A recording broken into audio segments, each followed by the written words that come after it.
Welcome to the debate between me and Remnant777. I have no idea at this point what it's going to be about just yet. As many people know, me and Remnant have been shooting the shit off stream. Who's calling me? I just hit record. So me and Remnant have been in the Platinum Politics Discord server talking back and forth, just chilling and shooting the shit. I went after Remnant initially a while back, long while back, and we had kind of a debate, sort of, where we both, well, I'll speak for myself. I tried to just get one over on Remnant.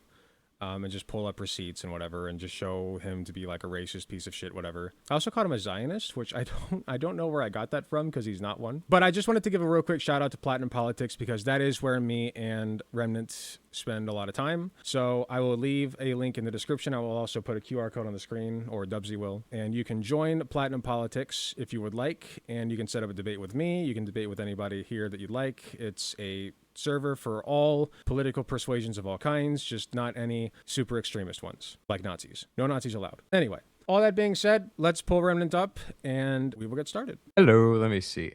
Bruh, I just realized, if no Nazis are allowed in the server and I'm in the server, doesn't that prove kind of like checkmate liberal that I'm not a Nazi? GG, you can get out now. You win. Thank you. How have you hello. been? I've been pretty What's up, good. bro? I've been pretty good. How you been? That's good. I see you got the festive spirit with the Santa sweater and all the rest. But one thing I did hear, it just stuck out to me.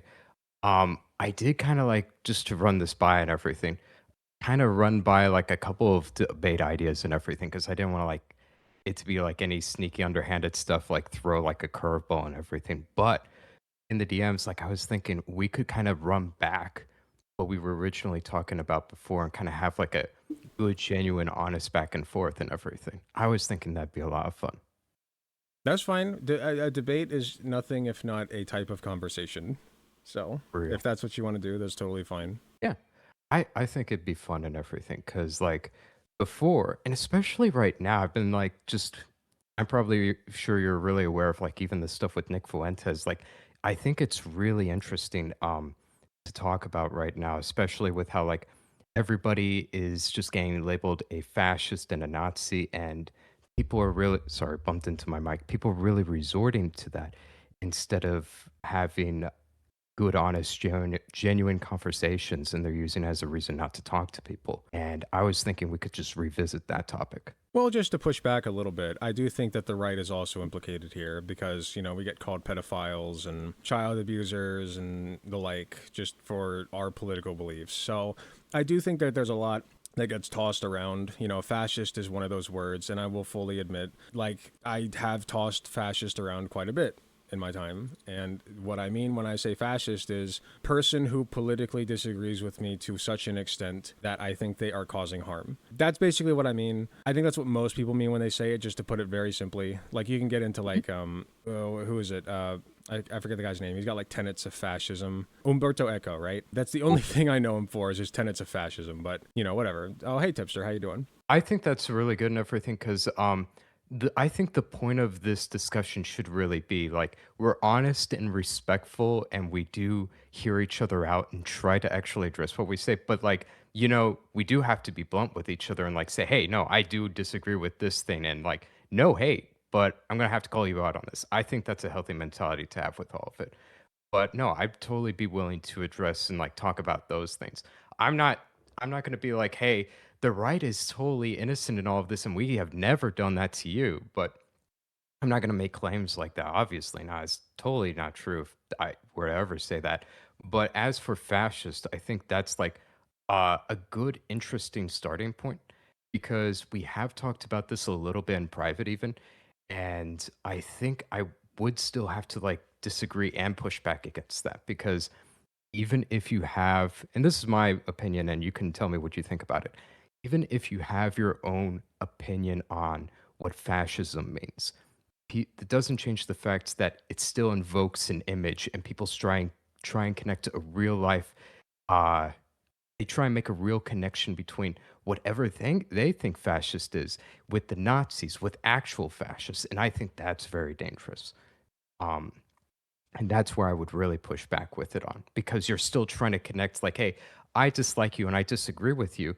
And I'm connecting you with people, connecting you with literal people like Hitler who killed millions of people and are murderers, which I think that's dangerous because you can make the definition pretty much whatever you want and make that connection. Sure. So people call you a fascist, and Mhm. then what you hear from that is you are as bad as Hitler, right? Yeah. Okay. Mhm. So what distinguishes you from Hitler? Let's just set it up. I didn't Well, if somebody were to I think this is a great instance because I was browsing on Twitter before and I don't know her name. At least in my video, I might show a clip of it, but literally they were discussing whether they should talk to Nick Fuentes or platform him. And they were like, well, here's the question. Would you talk to and have a discussion with Hitler? That threw me off the walls because it's like, well, Nick is not Hitler because he didn't kill 6 million Jews. That's like I think that's a fair starting point on why like we're not Nazis and all that stuff, or why people shouldn't be called Hitler or compared to literally Hitler. I wouldn't compare you to Stalin. Sure. I think that the issue becomes, Hitler did kill 6 million Jews and millions of others as well, but the same mentality exists within Nick Fuentes, is what people think. Like, given the opportunity, he might do that, and I think that there's something to be said for that because, frankly, like, hasn't he come out as a Nazi? Like, he is one, Um, right? I would say that now this might get into a little bit more muddier stuff, but I think that, and I don't mean to project and be like, well, this is the fault of the left, but I think that a lot of people on the right, after being accused of always being racist repeatedly or fascist or Nazi, they'll stop trying to defend it and they'll flat out be like, well, who cares? I'm just going to call myself whatever these people label me as because and I do think that's not a wise thing to do. I wouldn't do that myself. But at least like with things like racist, in the Piers Morgan interview, he flat out said, I am racist. But what he means by that, the problem is what people mean by racist. And he flat out has gone on record to say things like, no, I don't unironically hate people for their skin color or want anything against them for that. And it kind of, you'd have to get into the weeds of that. I think that's the main thing. So he's taking the piss. He's owning the label because that's what people call him anyway. And it seems to him as though nothing he says matters. They're still going to call him that. So he just decides to own the label, right? I think so, yeah. Sure. I'm 100% sure that he is, or at least 99% sure, that he is a espouser of at least the great replacement theory, if you know what that is. Hmm. Are you familiar with that? Hmm. Okay.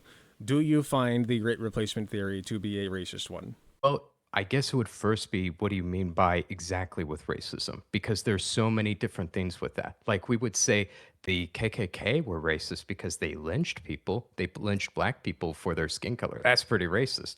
But they also say that being scared of a black person and thinking that they might rob you is also racist. So it's like they're both technically racist, but they're very different. So it would have to mean like what do you exactly mean by that when you say that? Sure, racism is on a spectrum. I can recognize that.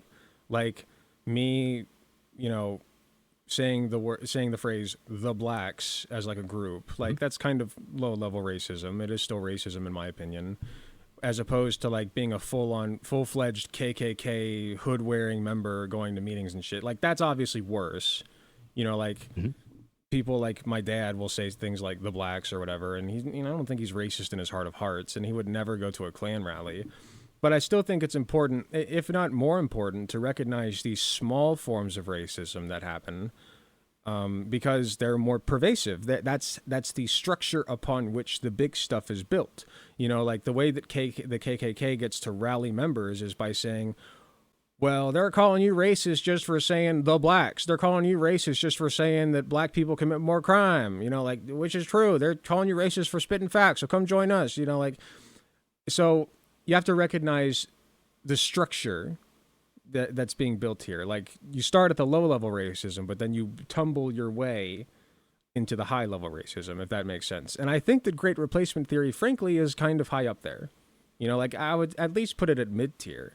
I understand what you mean by that. I would argue I would be more reluctant to actually say it is as racist because it depends on like exactly what you mean with that. When I think of racist and what I would constitute as racist is more like explicit hatred. Like you hate a person for their race. You want violence upon them for their race. You're explicitly going to like go after them, target them, or discriminate against them because you're a racist and simply because of their skin color.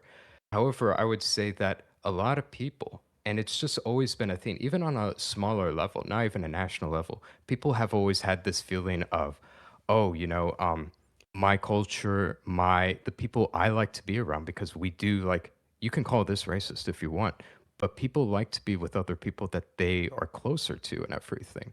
And like even you, I would even say you, and I could even demonstrate that if after this, if you wish, they want to be with people like themselves. And when they see that fading away and people are literally counting down the days that, hey, whites are going to be a minority and everything, it's hard to say it's racist because people on the left literally saying it's true and they're celebrating it. Well, my thing is like the problem is that people care Mhm. about skin color to begin with, right? Like, as the great MLK said, it's not about the color of your skin, it's the content of your character. So, like, it would be a hard sell for me to convince me that like great replacement theory and the idea of the white population dwindling is like caring about that, like that is racist to me. And it would be a hard sell for me to not believe that, because that is inherently believing or caring too much about whether you're white or black or otherwise. Mhm. I would say that, well, here's the problem. And I would say if you compare it to other races and everything, I would flat out say that there is nothing intrinsically different about it compared to what other races are allowed to do today in America. Like, there are so many different organizations right now dedicated to helping out other ethnic groups. Like, hey, we have I mean, even at universities, I've seen them firsthand myself. Like, we have a women's group, we have a black community, we have a Hispanic community, we have communities for Native Americans. Everybody's allowed to have their own safe space, their own group or area. But if you were to do that for white people, everybody would be getting angry and say that's racist. I would, to steel man this though, I would very much reckon that you would say, and other people on the left would say, white people are not oppressed. That's the main difference. And you're not allowed to really do that when you're in a more majority position, when you're in the good spot everybody wants to be in, which is the majority. It's more defensive for them. They have to do this, you would say, for other races. But we are getting to a point where more and more white people are starting to fear that for themselves. And they don't want to live as a minority, especially right now when explicitly a lot of people are allowed to be openly hateful towards white people. Nothing's worse for any group, any race, to be a hated minority in any country. I understand that, and there could come a time, if things, I'm not saying it's impossible, if things go along this trajectory that white people or having white skin becomes a negative thing in the eyes of the larger community and we get discriminated against. That could happen in 100 years. I don't know. But because we are slowly becoming a minority, anybody that's considered white who has the skin color that I do, or lighter, or maybe slightly darker, it's dwindling, you know. But I think the the important thing to recognize is right now, like the structures that are in place, like the way that they are, benefits white people more than it benefits people of other colors. Do you agree or disagree with that?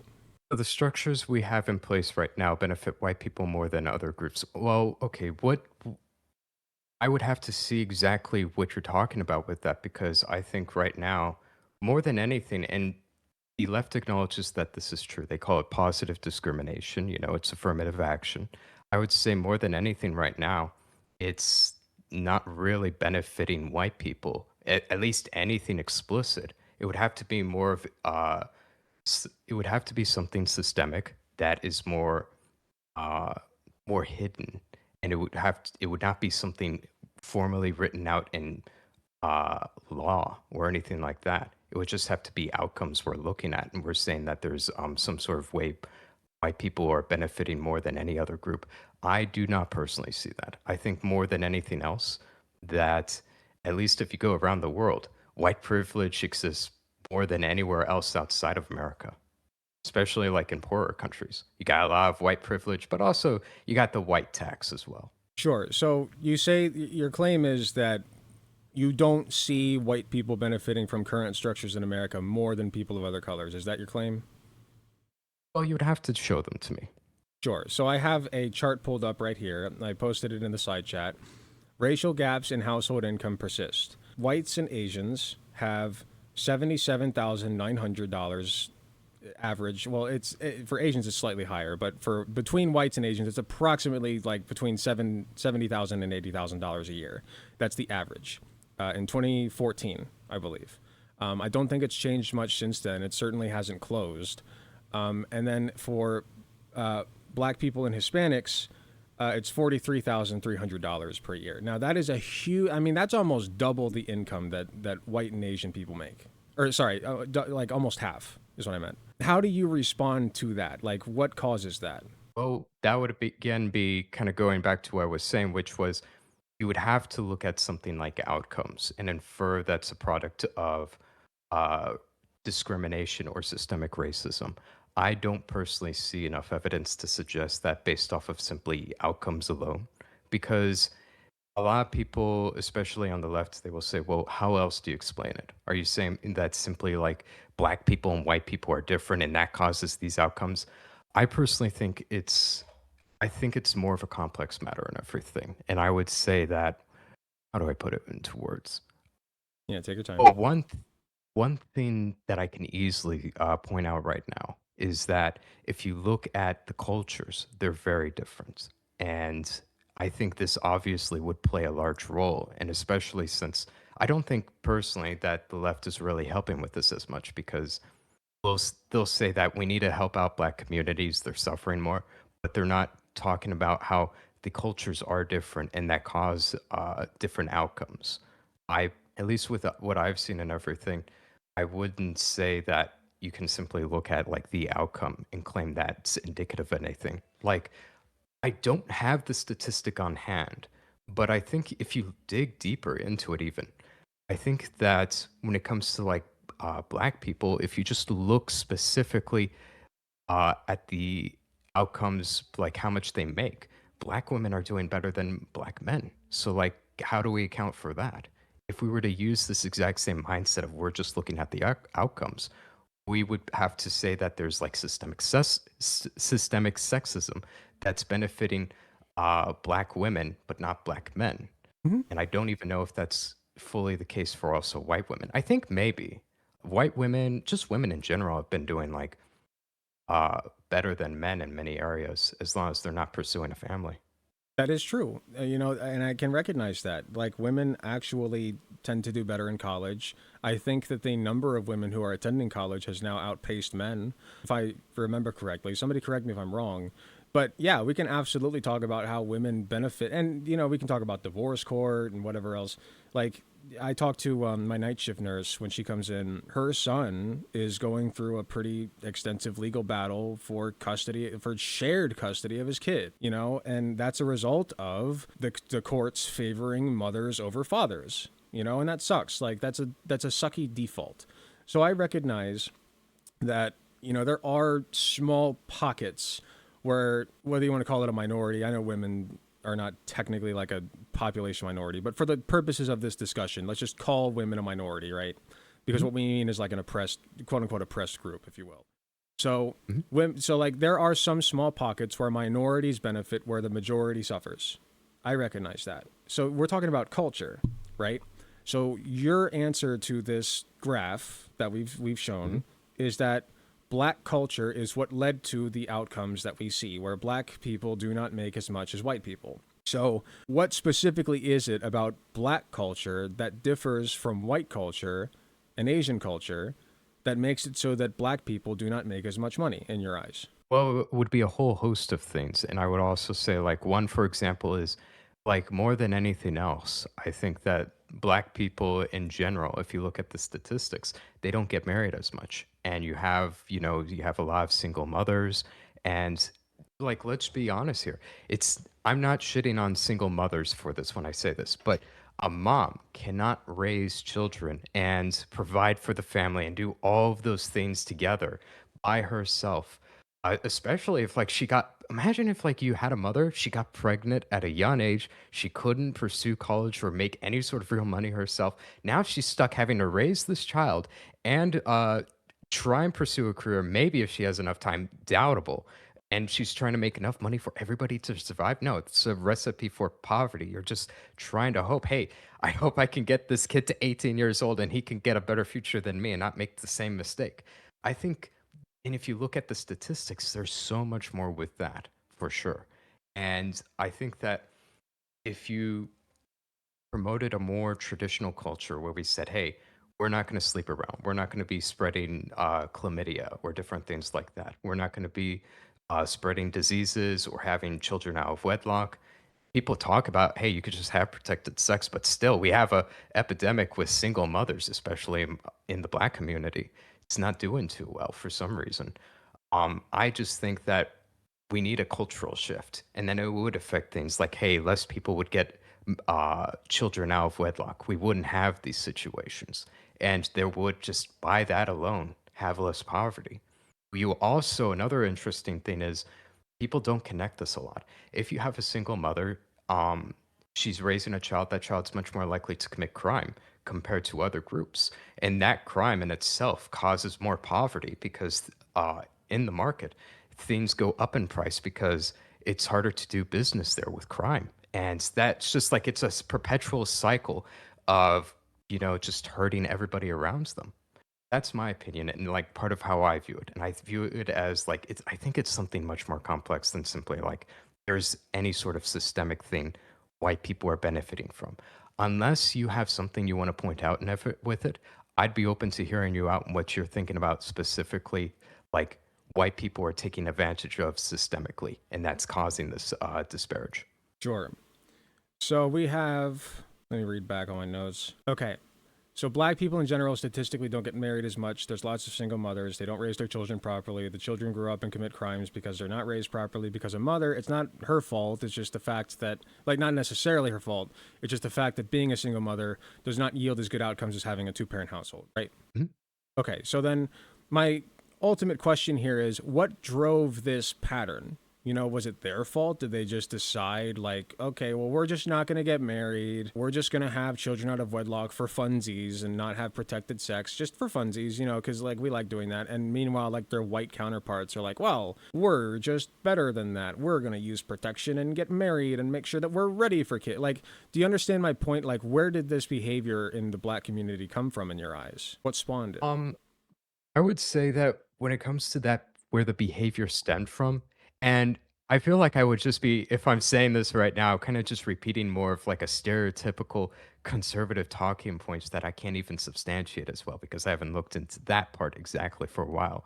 Um, but I would say like some people point to how like um there was like more like at least Thomas Sowell talked about this more like, hey, you would have child support, it would incentivize people not to get married as much, and it would cause this pattern. And how it wasn't this bad initially for Black people, historically speaking, and it got worse, and they saw a trend with welfare. But I would say, I'm going to be honest, I'm not able to answer that as well. But Okay, that's fine. So you don't know, but do you ascribe to the child support welfare thing or not?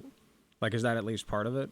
mm, Or do you subscribe to it? I mean, no, I get you. I get you. I personally haven't looked into this part exactly as well. So, like, I would say I'm not as able to give really good rebuttals to this part exactly or give a detailed explanation. I that's do fine. think for the most part it is more cultural. What And would there you, was yeah, something along the line earlier that caused it to go down this path. But actually, for specific details, I'm going to be like pretty dry with that if I'm being honest with you. that's fine. Would you like my opinion on it? And we'll Yeah, see if sure. we can find some ground in the middle.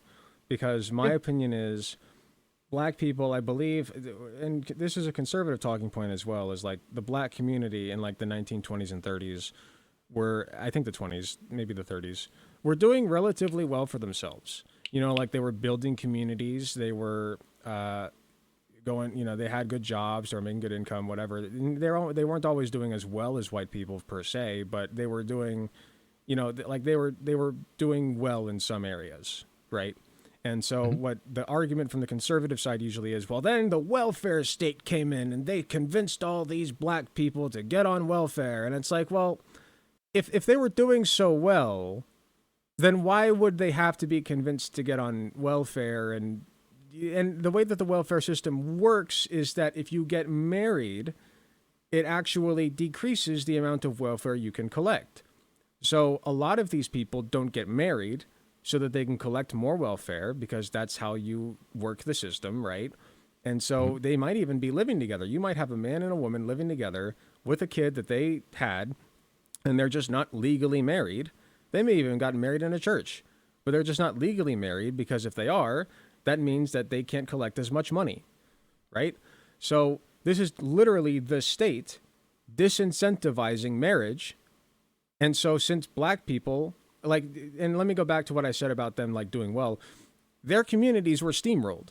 Like sometimes, like they literally tore down black communities. Like they would, like big companies would buy the land out because who gives a shit about black people? Back then, they were just like subhuman. Back like still, and I shouldn't say subhuman, secondary citizens. They were like a secondary class of citizens, separate from white people, and and that's demonstrably true because we had the civil rights movement and all that. So they would come in, they would buy up these black community, the land that these black communities were built on, just destroy them, build parks, build highways, whatever else, and like that, and so that left black people needing, like they were basically they were, and so then along comes the welfare state, right? And that's when they started collecting welfare and whatever else, and you know this that and the welfare state once again disincentivized marriage, which is why we see the marriage rate so low. So if you want to argue culture here, you can, but it's still in my opinion, external factors that led them down this path. There was not like an internal problem with black people inherently that they just decided to not get married and have kids out of wedlock for the fun of it. You know what I mean?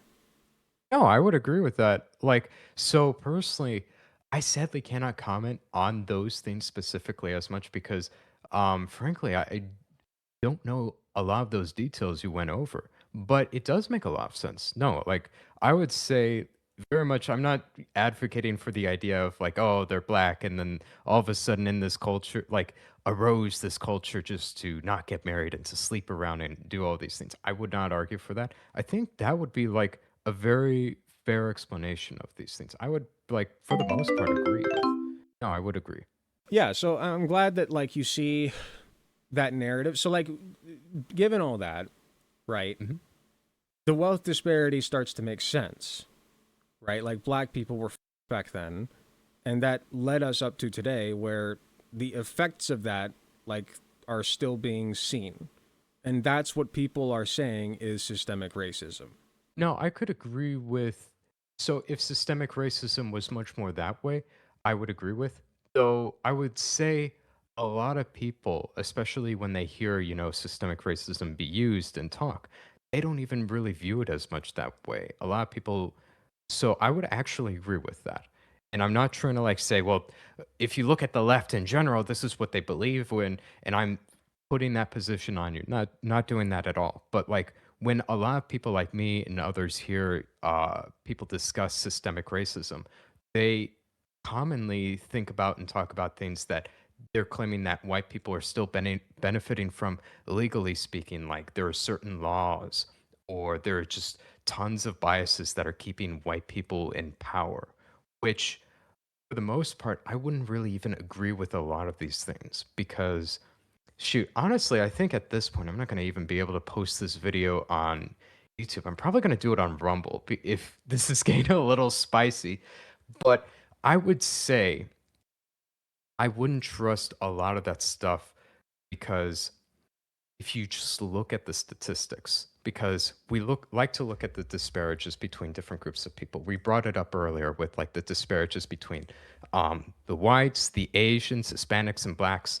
The problem is, like, I don't mean to sound like that type of guy, but where are the Jews? If we're looking at this and using these same effects, we would have to say that there's some sort of systemic racism that strictly benefits Jewish people Because if you actually include Jewish people into those numbers, it's not the same as it is for white people. And that is something a lot of people don't like to hear, and it muddies up the waters, but it's absolutely true. If we were to apply a lot of this same language and how we look at these things, like for example, they say you can't be racist against white people because of systemic racism. I mean, not systemic racism, I'm sorry, power plus prejudice and all the rest, you know, if you apply those same standards, you would be forced to say, well, you can't be racist against Jewish people. And I don't think a lot of people would be advocating for that position. And I think that's like where a lot of distrust for these things and disagreement comes from, especially since a lot of people like to place blame on white people because conveniently it's like, well, which type of white people are we talking about here if you want to go into the details? Sure. So there is, I don't know the exact history. I say all the time, I'm not a history buff, but there is a reason that Jews in America are doing well. It does directly have to do with discrimination, and it just so happens that like the specific brand of discrimination that Jews in America experienced, I believe, and somebody correct me if I'm wrong, I believe it drove them like to Los Angeles to create communities there, and they got into the film industry somehow, and it just kind of took off, and that's largely, you know, there is a larger proportion of Jews, I believe, running that kind of media just by historical happenstance. Like, and so that drives a lot of conspiracy theories about Jews and how they control media and whatever. But like, that's literally like, this is one of those things I was talking about where Mhm. that specific type of discrimination for Jews in America led to them being, you know, more prosperous in the film industry. Uh, like it just kind of a historical happenstance. Now I have to do more studying on that. I have the Wikipedia page pulled up, so forgive me if I got any of that wrong. But like I said, like we're also currently not. I don't want to Well, say there's no. Go ahead. mhm. You have something to say? Well, I mean, for that, I would just be saying that if we're applying a lot of the same standards and like because when it comes to race, when we're talking about race, people like to say like, well, historically speaking, between blacks and whites, we look at it through that lens. And a lot of times people like to talk negatively about white people. Um, They never like to talk positively about them. It would seem like when you're bringing up positive aspects, people like to even deny that white people are a group or a race, and they go into those details. But when it comes to placing blame on certain things, they always lump Jewish people in with white people, which muddies the water. And if we're like actually trying to say, hey, um, we're applying these same sociological ideals on white people, which is like they'll for example say you can't be systemically racist towards white people, you can't be racist towards them at all because they have the power. You'd have to say the same thing about other ethnic groups that nobody would want to say. Nobody wouldn't want to say that you can't be racist towards white people. You can explain how they got to their positions, and I can understand that, like how they're making more money and doing well off, but it doesn't change the facts that they would be a small percentage in the United States that are doing the best. Where would they be on that graph? They'd be doing really good. Well, ironically, this is where we get into critical race theory, right? So like what we're discussing right now Mhm, is critical race theory. Like this mhm, is literally a college course that I personally have not taken. Like people spend their entire careers mhm. studying racism and the intricacies of why Jews have certain things and why black people have certain things and why Asian populations in America. Like if you break down the Asian population in America into like specific circles of like, because Asia is a big place, right? So like in America, there are pockets of Asian populations where they're not doing as well. Many of them are doing worse than black populations. Period. If you break it down into specific, like very specific, like categories, right? This is where critical race theory comes into play. And I would personally agree with critical race theory. I've taken the time to really examine and see what they're saying. I would agree with many elements of it, but I would just disagree with where they go to with it. So I agree with many aspects of it. I think that, for example, you can look at people in groups within society through the lens of race. That is a large part of critical race theory. It's to view it through the lens of power, view it through the lens of maybe one group oppressed another, maybe one's taking advantage of the other. But I would simply say, at least this is why I objected, and I said that I wouldn't even view the replacement theory as racist. I think white people can and should be allowed to have that same mentality as other races are awarded to them. Like, hey, I like and appreciate white culture. I like and appreciate living around white people. Other races are allowed to say the exact same thing, but I'm criticized for it. I'm called a racist for it. Other races are not. And that's where like a lot of people are starting to no longer care about valid things. I think that's also where like people are throwing out the baby with the bathwater. Like I think we can acknowledge a lot of stuff that has happened in the past, but also say, hey, we still do want what's best for like white people, and each and every group is allowed to uh, advocate for their best interests without being called racist for it. We don't have to be colorblind with race, and I would argue for that. Let me ask you a question. Yeah. If I marry a black woman and we have a Mhm. child, what race is that child? White or black? It'd be mixed. Yes, but if they were out in public, what do you suppose they'd be called? They probably wouldn't fit into either because a lot of people who are mixed, they have a hard time fitting into either group. And I've talked to and seen a lot of people who are mixed. A lot of the times they tend to become even more racist because they're not let into either group. Yes.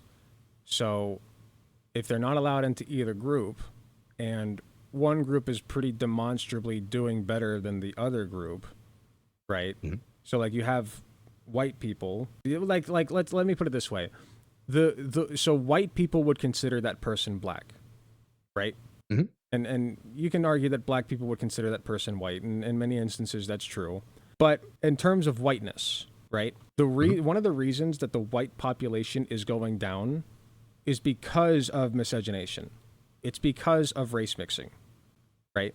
Mhm. Like it's because white people are marrying black and brown people and having children with them, and those children are not considered white at all. In statistics, they might be considered black, like but they're not considered white. It's the one drop rule, okay? And this is why people are so against the concept of whiteness. And on top of that, Italians used to not be considered white, but they are now. Isn't that interesting? And Mhm. even some Hispanic populations now are getting rolled into the mix. They're considered white now too. You know, like it slowly evolves over time because whiteness is based on exclusivity. It is based on excluding people of a certain look, and it's not even just a look sometimes. Like Hassan Piker, for instance, is as white as me. You know, Mhm. like just by skin color. But his name's Hassan Piker. That would indicate that he's from a brown country, right? So even the naming scheme, like they've done studies on this where like there are jobs that they're like when people submit job applications with names like Hassan Piker or like Jamal, right? As opposed to like John Stewart, for instance. John Stewart's an actual guy. John Johnson. Like white names are far more likely to be hired than black, or at least get an interview than black names are, which is interesting. And that's why we have things like, regulations for that, where you have, like, if it just so happens that you only have white people working for you, well, given the history of this country, I don't think it's that far of a stretch to say you're probably being racist about it. You're telling me that there were no black or brown people that you even gave a look to at all that didn't apply? Like, you would at Mhm. least you would at least give them like a head tilt. You know what I mean? So my point in all this is the concept of whiteness itself is destructive. And that's why people say, I think people get it mixed sometimes on the left where they're like, oh, white people are bad, whatever. Like there I are some would. crazies that Mhm. do that. But for the most part, it's the concept of whiteness, right? I'm German and Irish, period. Like Mhm. that's my heritage. My heritage is not white, if that makes sense. I would say, looking at it historically, I would totally agree with many aspects of what you would say said right there because again, like I agree with a lot of critical race theory, but there are many parts I deviate from. And one would be, yeah, absolutely. Race, the definition of race has changed throughout history for quite a while because, by definition, from a sociological perspective, it is a social construct. No, I totally understand and agree with a lot of that. But I am also very open to defining certain groups and people as white. Like I would say the Italians are white. I like them and everything. I would say that they're very much white. I would say the Germans are white. Historically speaking, the Irish weren't seen as white. No, I totally understand and agree with that. But that is a very interesting thing about race. It does change quite a bit over time, but a lot of the people who only refer to this social group, this social construct, whites, they generally do it only in a negative way, which is like right now, you're acknowledging that, there was a social group as white people, whiteness, but you refer to it in a negative sense. You're saying it's mainly based off of discriminating against people and saying you're not part of the white people. But I would say it is an important thing to pay attention to, and especially throughout history, because again, white people going down in percentage, I would say is a negative thing in America. I would say that, yeah, it does affect people and it would affect me and my future children. I know you're hear me out though. I see, you're kind of making a few faces there because you don't agree with what I'm I saying, can't but hear help me it. out. It's I just a know. silly I'm thing not to worry I'm not about I'm to not me. hating on you for it, but hear me It's a out. tough sell for me. It's a tough sell. It Well, convinced me to care that like my race is plummeting in population. What's the point? Why you care? have with this and everything, I would say, and a lot of people who talk about these things, they would say you have good intentions and a good heart. You don't have nepotism. You're not, valuing nepotistic. I'm struggling over my words. You're not nepotistic for white people, and you're trying to be good with that. You're trying to give everybody a fair and equal advantage with that. The problem is, other groups are not doing that for us. And when we become a minority in America, that same thing that, a lot of people, when it comes to critical race theory, talk about what's horrible for minorities who are underpowered. They don't have power within a nation because they become a smaller percent, a minority, at the mercy of other people who hates them. I would say that is a problem. And I would say that hatred for white people is going up. And I would argue that it's important to care about these things, not because you dislike other races or other groups of people. I love them. I love how we're different. But when white But you're people scared of become them. well, when you have less power, you will become scared of them if they hate you. Wouldn't it be like If under they your hate view? you, Yeah, like, well, I mean, women in the past didn't have as much power and everything. That's like saying, well, are women right to be scared of men who had a lot more power over them and could do whatever they wanted to them, abuse them, force them to have sex with them if they're married, all the rest? It's not so much just like you're scared of a different race. You're scared of men. It's just that power imbalance shouldn't exist if there is animosity towards you. And I think you would agree with that, especially historically speaking, especially with like feminist standpoint theory with that. but you consider there to be a power imbalance just by default of us being different colored skins and there No, I and would one. not agree with that. Okay, maybe I misunderstood. So what do you mean by power imbalance? What are you talking about? I would say I agree with critical race theory. Certain groups of people have more power and influence within a nation, and that is valuable. But the problem is, what happens when you lose that power? You become a minority and you're hated. What happens Oh, oftentimes is murder and genocide against those people. And we see that historically. okay. So if you could set up society, right? Like just Mhm. tear it all down, set it back up. I think that you, and you can disagree with me if I'm wrong, but I think that you, in your heart of hearts, would simply set up a society where no one race has more power than another, right? At all. I Like there. don't I don't know if I would really agree with that because I Okay. love diverse different cultures and I think each group of people is entitled to having their own place that they can live in and express themselves.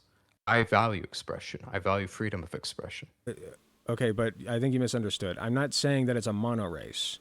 I'm saying that you have all the races that we currently have, all the cultures, all the Mhm. different expressions, but society is set up and structured in such a way that like basically if you were to look at income levels, it's like there might be small differences, but it's like those can be accounted for by like, you know, just random happenstance. Like basically what I'm saying is skin color and race don't really exist in terms of power dynamics. You know what I mean? Like white people don't have any significant advantages over black people and vice versa, and Asian people and whatever else. There are no significant advantages that exist as a result of like racial dynamics. Does that make sense? Like you would set up society that way, right? I would. I think that kind of is what we have right now, my opinion. Fine. But my question stands. That is Mhm. how you would set it up, correct? You like that. Sure, I wouldn't have it so that like one race could basically enslave another or anything like that. No, I fully would like equal power in terms of that, for sure. Okay, so if that is what we have right now, as you claimed, what's the problem Mhm. with white people becoming a minority? Why is that an issue? Because they're hated. Why? Because when it comes to because of how people are taught history, how people see history, and how people are blaming white people for so many problems today. Okay, but why are people blaming white people for that? They're Where blaming did this them come from? because well, I would say a lot of it is political. It's to gain a lot of power and advantage. You know, you get more votes if you blame white people and you're saying, hey, a lot of these problems are because of these horrible white people. And if you elect me into power, we're going to equalize these things. We're going to take away their power, which we don't even have right now. I don't believe we have a significant, like, when it comes to like power in this nation, white people don't have significantly more power. So when they're saying they're going to take away what we have, I view it as, oh, we're simply going to have less. We're going to become a minority in power and in size. And we're being constantly blamed for the problems of like this nation. From what I can see with this conversation right now, you haven't said anything that like shows you like hate white people or anything like that.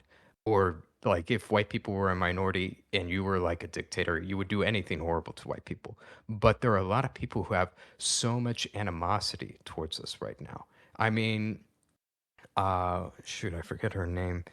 uh, Irina Zaruska, when she got stabbed, he flat out said, "I got that white woman." You know, if that was any Yes, other race, we would have said, "Hey, that's racism. She was stabbed because she was black." If a guy, it was. if a No, in Mhm, that specific circumstance, I agree with you. It was racism against a white person for the fact that they were white. That was an individual crime of racism by a black person against a white person.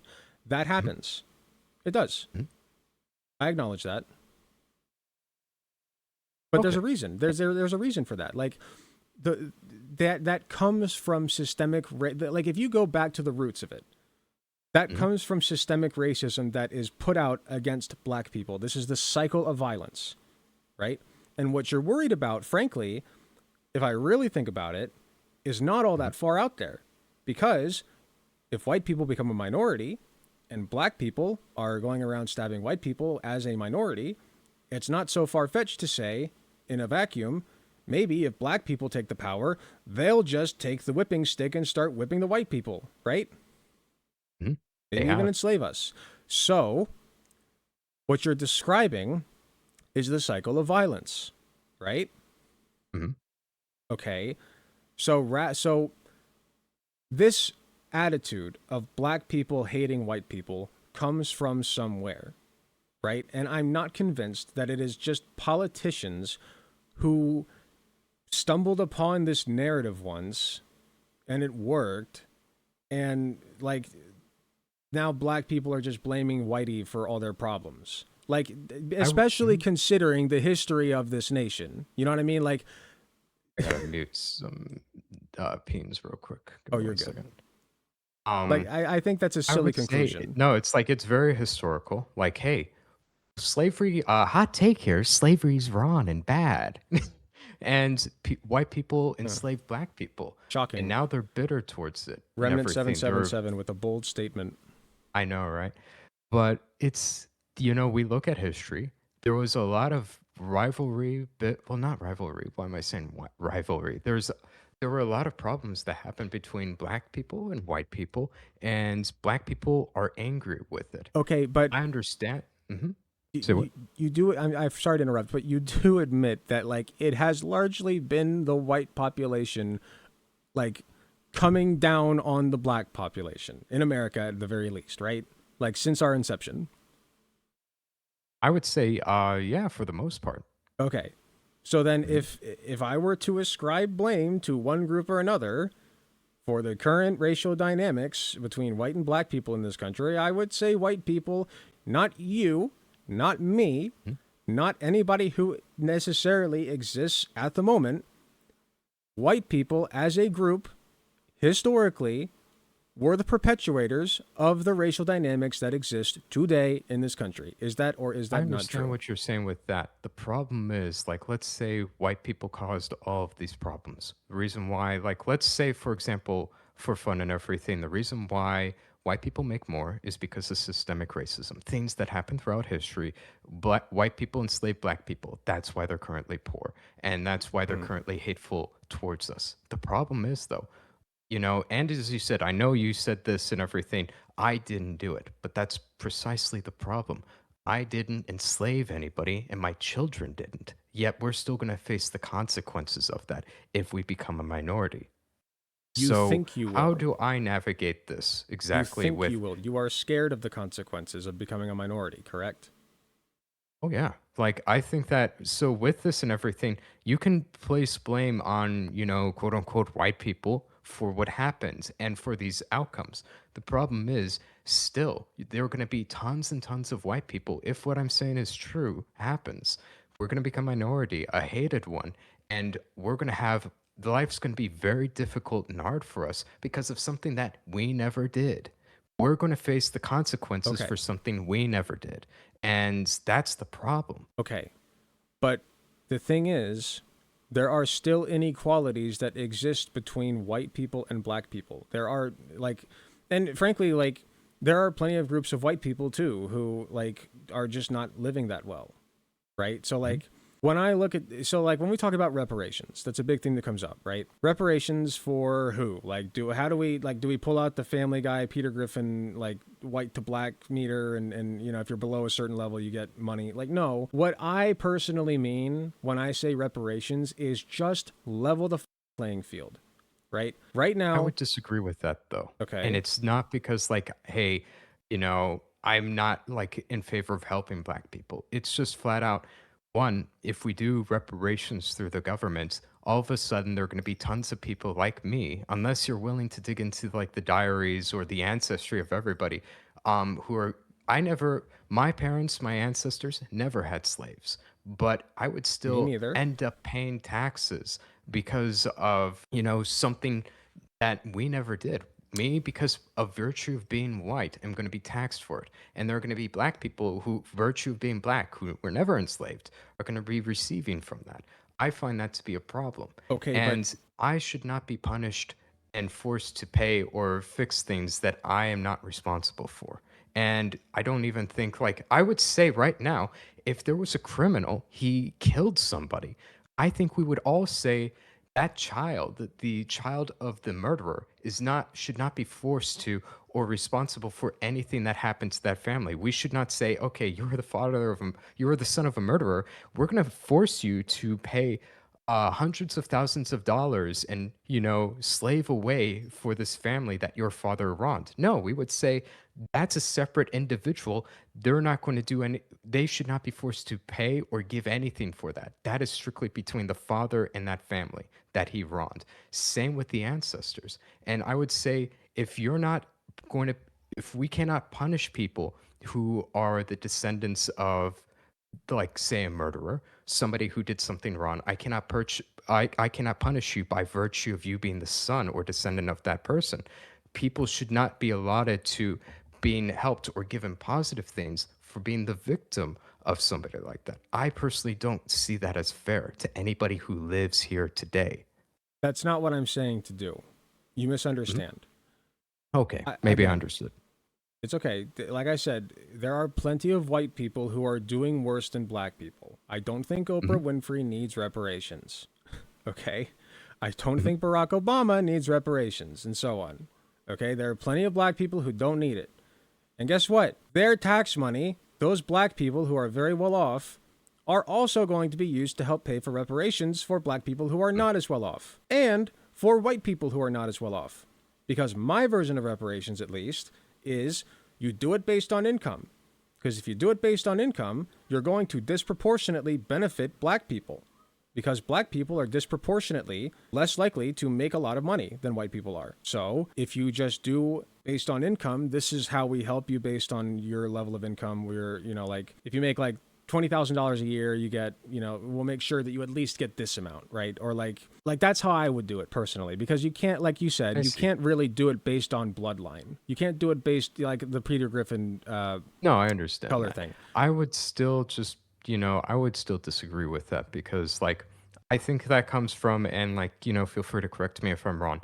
It's much more of like a socialistic view you have and everything, right? Yeah, exactly. Like this is my view. Like I said, just level the playing field. Just give everybody equal opportunity. I think we can both agree on that. I would, well, here's the thing. I know that sounds like, oh, how could you question that? You sound like a horrible person. I think that you have to separate the intentions from the outcomes. So when it comes to economics and government, I'm not actually that, how do I put it, well versed with these types of things. I don't even really talk about those things as much. I would fundamentally still disagree with it more because I think that if I think there, when it comes to helping out Americans, I think fundamentally it can be a bit of protectionism, and I think it can be a lot of the free market. If we have both elements, how do I put it? It's hard to explain exactly. I think there are some elements from both that we should adopt. I'm mainly in favor of the free market, but it's not because I'm like, it's just, how do I put it? These billionaires, they deserve all of the money that they get. No, I honestly hate these billionaires. I honestly hate, verbatim, hate a lot of the companies in America because they are screwing over the workers. They are screwing over the people that they sell to. They're basically stealing from everybody right now. I genuinely believe that, but I view that from a free market perspective.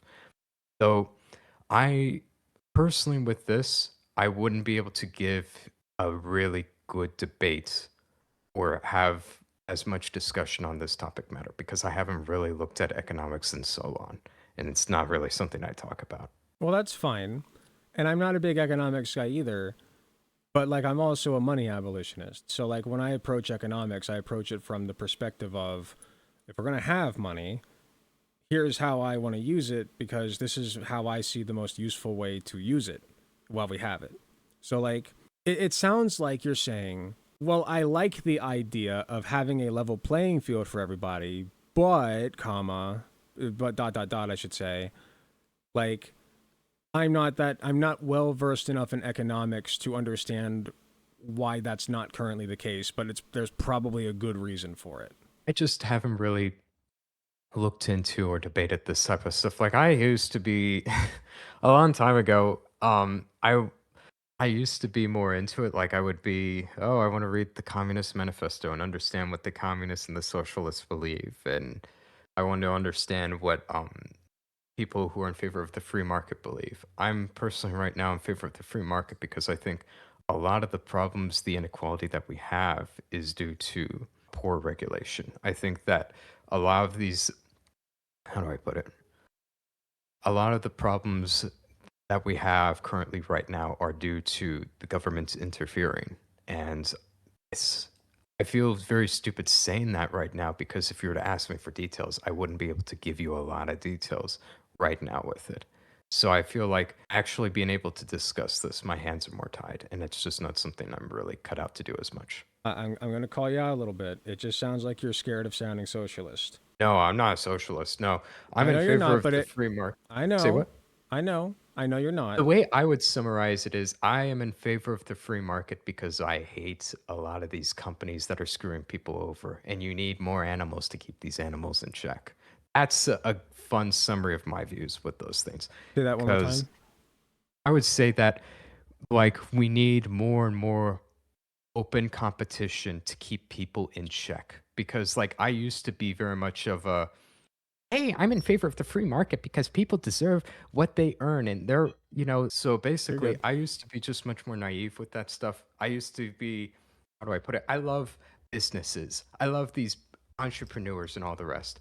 Genuinely, I've become bitter because I think the people who do end up rising in this environment tend to become very exploitive.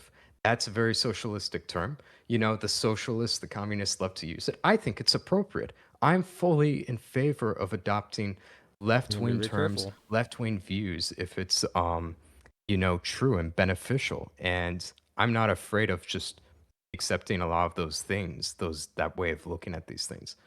But Okay, I view it as the free market is the solution to keep these animals in check because I hate them. but why do these up like you can start a business from the ground up, with your own two hands, pull yourself out of the bootstraps like the Walden family did, or at least their ancestors did, right?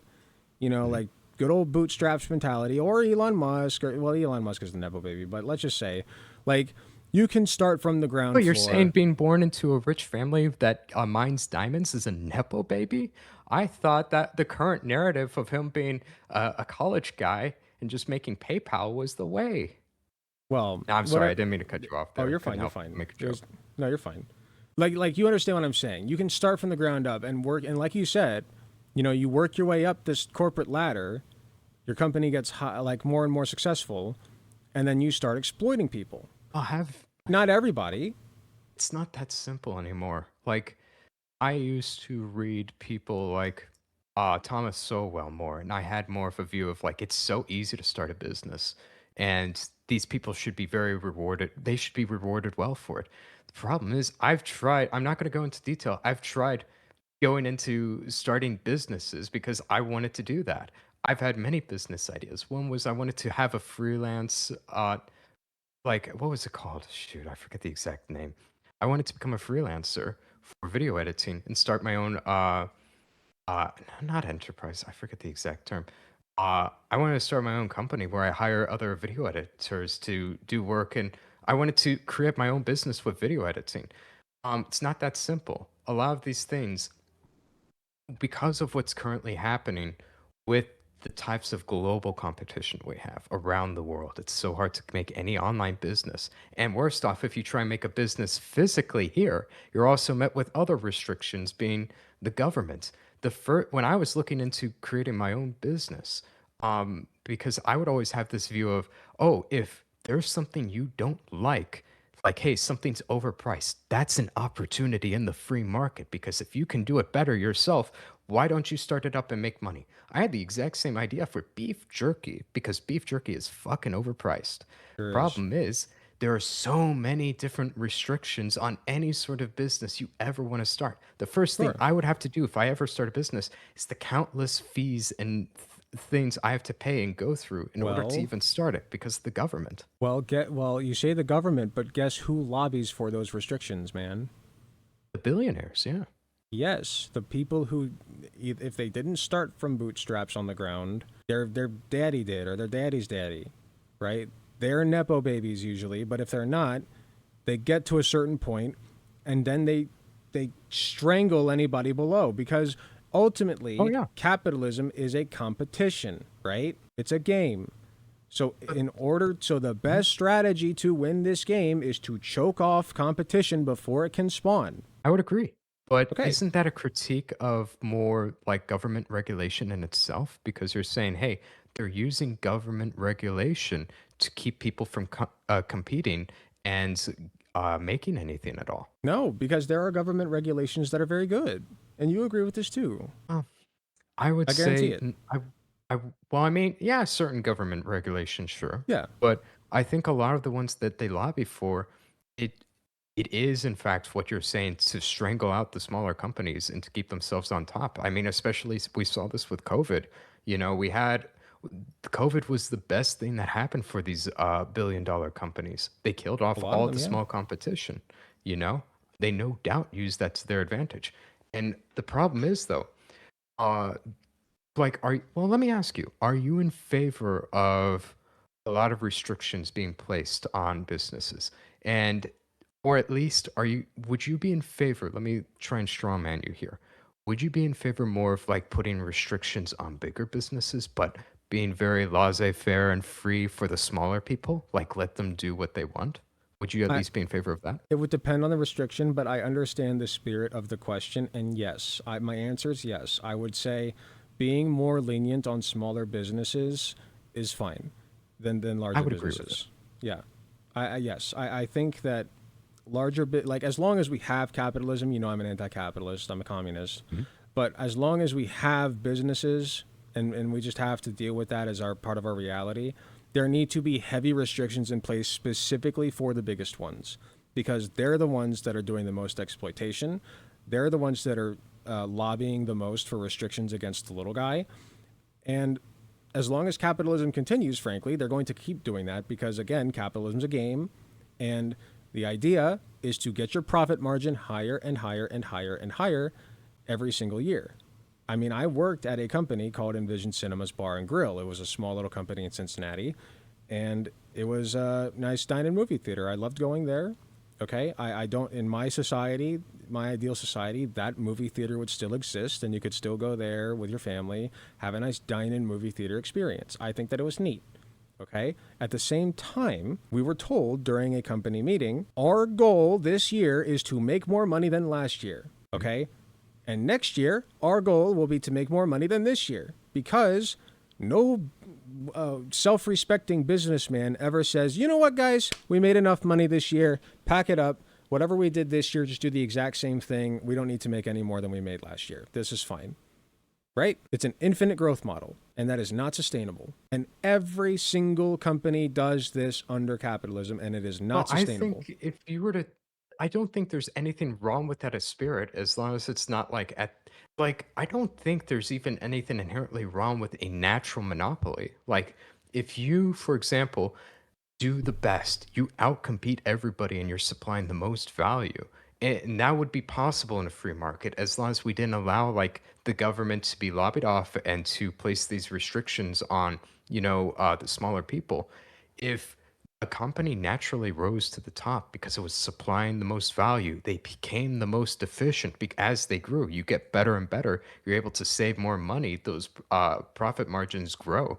You're becoming increasingly bigger. That's how these things work. I don't see anything inherently wrong with that. As long as they don't do it through, hey, we're going to kill competition by saying you only can hire people with we basically lobby in effect minimum wage, which is something that these companies love. It's something that, a lot of people who are more socialist are in favor of, but it's literally what kills businesses and competition. And as a result, everything goes up in price. Yes, you're right. Okay. It's an inherent problem of capitalism because the more that you help out the little guy, the more the big guy has to respond in kind in order to keep their profit margins up. Because again, the goal is to never dip in your profit margins, and that's not a sustainable model ever. So that's why we have a boom bust cycle.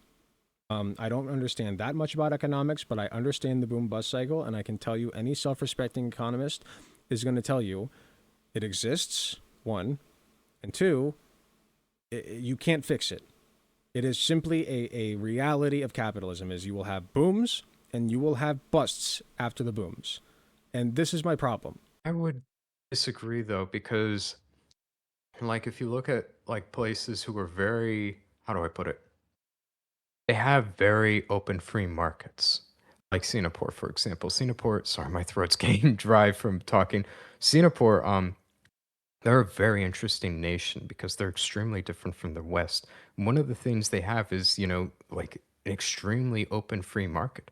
That's what attributed them being such a small little place for growing into such a powerful nation. And the people there are incredibly happy. And it's the people there make quite a bit of money. They're well off. And it's very open in terms of competition, the market. What about that? Singapore. So, Singapore. okay.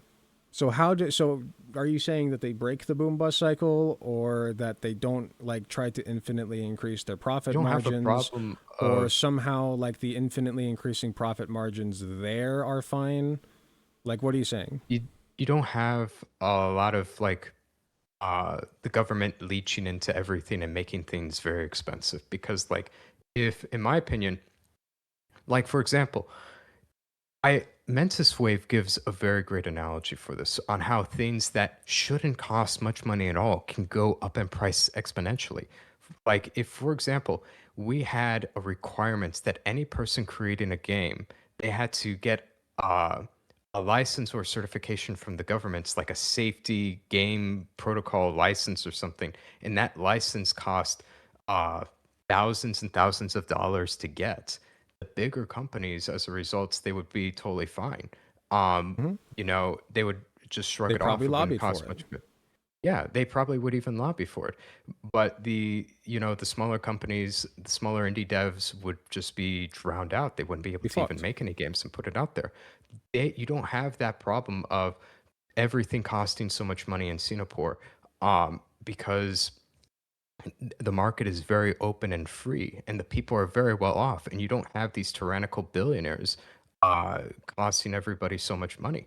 They're not the they're not the only people playing ball there. I'm being told in chat the reason Singapore is so wealthy is because they control the states of Malacca.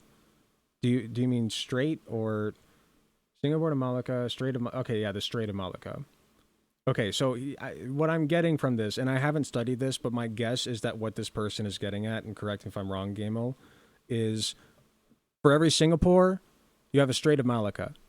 And the Strait of Malacca, I'm guessing, if I had to guess Gamal, is not doing so hot, right? Like they're being exploited to shit and back by Singapore. Is that correct? The medium, I'm last I checked, the medium household income there is far better than here it is in America, or just any like I'm pretty sure like any European nation, for that fact. In And Malacca I would or argue just Singapore in general. in Singapore? And Well, but you're missing my point. For every Singapore, you have a Malacca. I don't know if I would agree with that. And I'd Okay. also, Well, they so let me have. think. Okay, so an infinite growth model requires a constant influx of resources from somewhere, right? You got to get it from somewhere. So if you have, I mean, let's start with just a business building, right? Just to start with a building. And this building is increasing profit margins, increasing profit margin, increasing margin. That increased profit margin, that comes from somewhere. That money came from somewhere, and that money represents resources or some other value. Okay? So in order to keep increasing that profit margin, you need to pull it from either your workers, your customers, some third world nation. It's gotta come from somewhere. Does that make sense? That's my problem. I wouldn't inherently agree with that. Because, I mean, I think that's more of the fixed pie fallacy with that, which is like, hey, in order for some people to win, there have to be other people that lose. But like, I don't think it's even highly dependent on resources. Like, for example, in order for a company to grow, they need more and more resources, which would cost them more and more money to produce the goods that they're selling. There's some people who can produce goods and value out of thin air, and they're given that. But Like, mhm. the economy is more complex than that. Not really. Like if a company is pouring resources into like expanding, they're not doing that thinking, well, this isn't going to make us more money anytime soon, but we'll do it anyway cuz we're for funsies. Like no, they're doing that to expand their profit margin every time. Like Yeah, but I know it's economics is not. complicated, but this part of economics is not complicated. Line go up. Line go I up might equal good. I might be misunderstanding what you're saying here, but what I'm saying is you don't have to view resources necessarily like that, especially with people. Like, for example, we're making videos right now, just you and I recording. This Mhm. is not costing much of any, it's not costing much of anything to do this. Yet, if we post this video, let's say hypothetically it got 1 million views, you could make thousands of dollars from that. It didn't cost us much of anything to do But that. but where does that money come from? It didn't just materialize. Value is subjective is one thing. That's the problem. Yes, So like hypothetically, if we're talking about and looking at these things from an economic perspective, value in itself doesn't even just have to be money. There are like instances where people, how do I put it? It's let me think for a second how I would word this. Like just when people make transactions in general, you know, it can be purely based off of like emotion. Like right now, what we're doing is we're supplying value to people without actually creating anything but an emotion for people. People click on this, they're watching, and they're getting value from that. Value in itself is not merely an exchange of always like you're getting money from this, and you have to give something of value in return. That's why I view it as just simply more complicated than there's a fixed pie fallacy of people gaining and people losing. And I think a lot of instances that can be due to government restrictions. But the problem is, I personally wouldn't really want to go more into depth about these things. And I'll give you a last word with it, but I'm just not able to talk about these things as much. I'm just not as like educated on these things, and I haven't just looked into them as much. Okay, I mean, can I say something real quick before we Yeah, move yeah, on? sure. Yeah. Okay, the difference is, so like I bought a painting over the weekend for $100. It's a Hmm. real thing. It's a beautiful painting of Luffy in Gear 5. Love the shit out of it. Okay, I understand that my money going to that person, that was a fair trade, you know? Hmm. Like, I could have also given them something that I thought was worth $100, and if they wanted it, they could have taken that, and that would have been a fair trade. The money's a placeholder for value. I get that. Okay? But let's say, right, I start a YouTube channel. Okay? Let's say I take my current YouTube channel, and every single year I want to make more money, right? I mean, that's the goal, right? Like, Hmm. every year you want to see your profit margins go up. So, what do?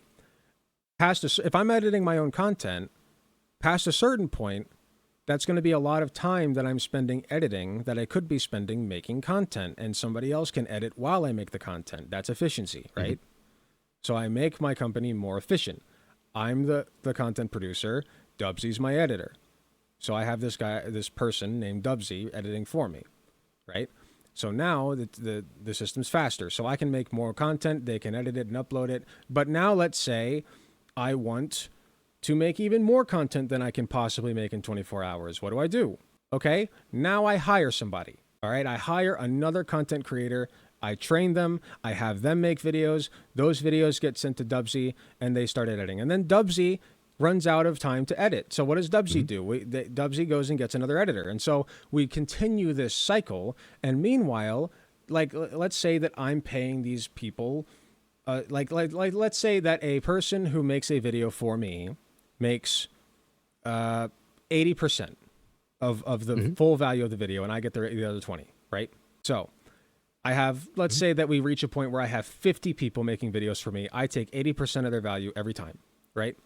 Now, Hmm. let's say that I run out of content creators. I simply cannot get a pool of more than 50. But I have to keep those profit margins going up. The green line must go up, right? Because if it doesn't, those other content creators are going to blow me out of the water. Okay? They're going to keep expanding. Their influence is going to get higher. And eventually, they're either going to run me out of business or just buy my company out. And I'm probably going to let them because I don't see myself expanding anymore. And I don't want that. So, what am I going to do? I can't get more than 50 content creators. Let's drop that to 75%.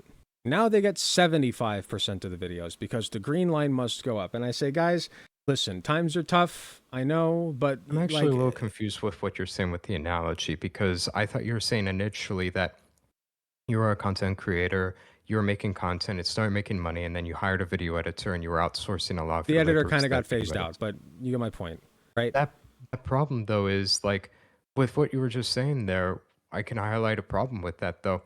There's not a lot of competition with like you need to keep expanding and growing. I don't think that anybody with content creation would even view it that way. And that's just like another field like where kind of highlights, hey, it's not a fixed pie fallacy. Me getting views doesn't mean you get fewer views. Okay, but if I'm trying to expand okay, do you think that I'm just going to be fine making the same amount of money this year that I did last year if I'm the business owner? That's fine? Depends on how much. That's not how the As game being is a played. That's not well, how well, Go but ahead. if you become a YouTuber and then you Mhm. start hiring people, you're by definition a businessman. That is like you becoming a businessman, hiring a person doesn't instantly mean that you're going to become very greedy and exploitive and that you have to make more and more money each year. You're going to be like you, Alec Gunter. Wouldn't you be happy and fine, content with making like, I don't know, $200,000 a year? You're not going to be butthurt or upset if you don't make 3,000 the next, right? Fine, sure. Let's say that that's the case. let's say that I have 50 people making videos for me. They each get 80% of what I make. Green line goes flat. It's fine, right? Okay. So now, but here's the thing: time is limited, right? Like Mhm. the amount of time that we have to live is limited, right?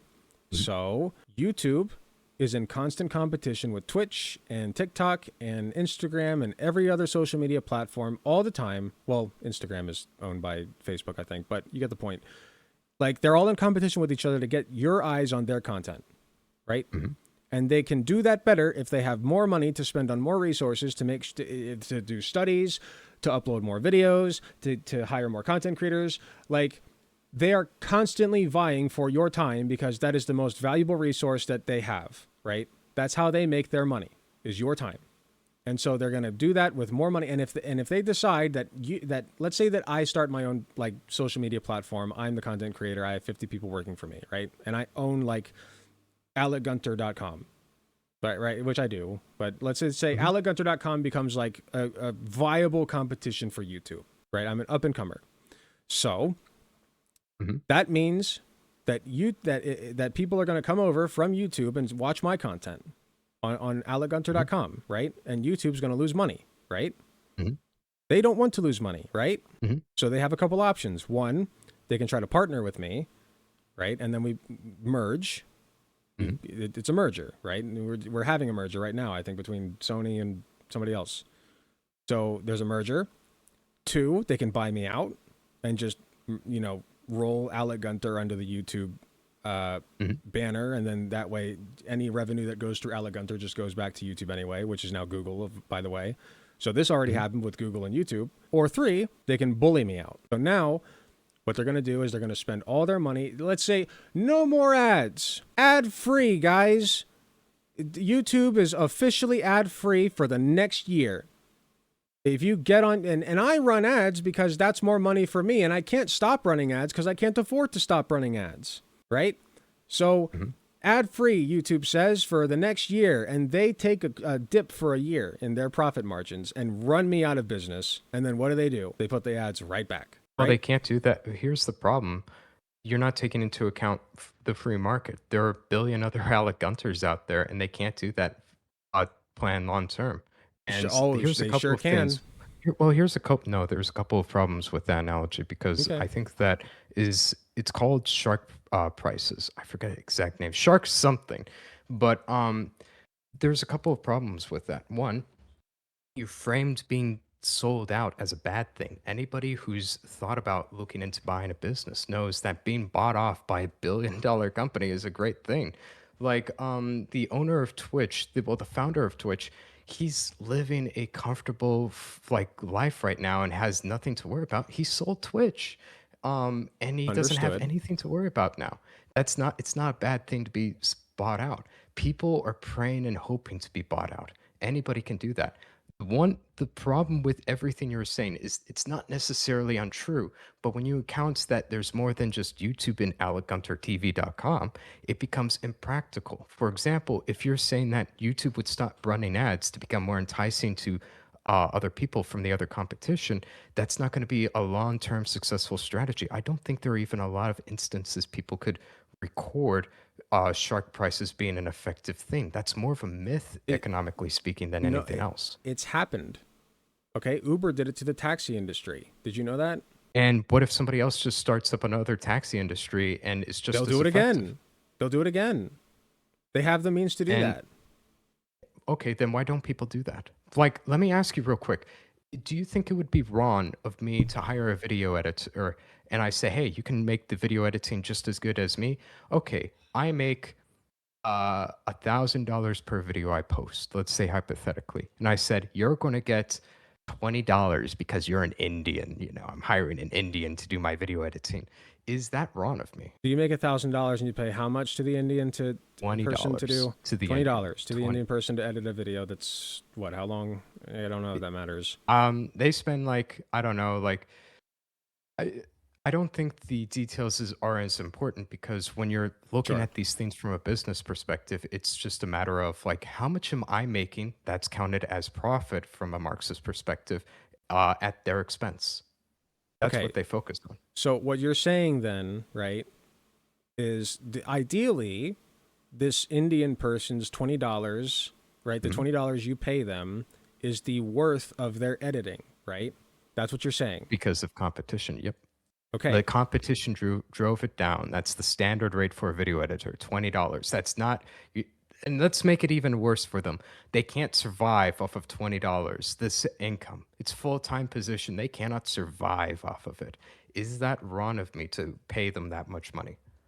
It's not that it's wrong of you specifically. This is why it's called a systemic problem. This is why I'm against capitalism as a system, because it's composed of people. Okay, we're going to go back to radical empathy, where I say nobody thinks they're the bad guy in their own story, right? I Mhm. don't think that demons run the market. I don't think Well, that no, Jeff I think Bezos here's the is, thing. in I his heart think of you hearts, a can bad guy. I'm almost done. What I am okay. saying is that the system encourages exploitation. Well, the problem with that is I love the word exploitation because a lot of instances it is correct and valid to use it. In others, it is not. I would say it depends on the details with this. Whether me paying an Indian an unlivable wage of $20 per video is exploitation.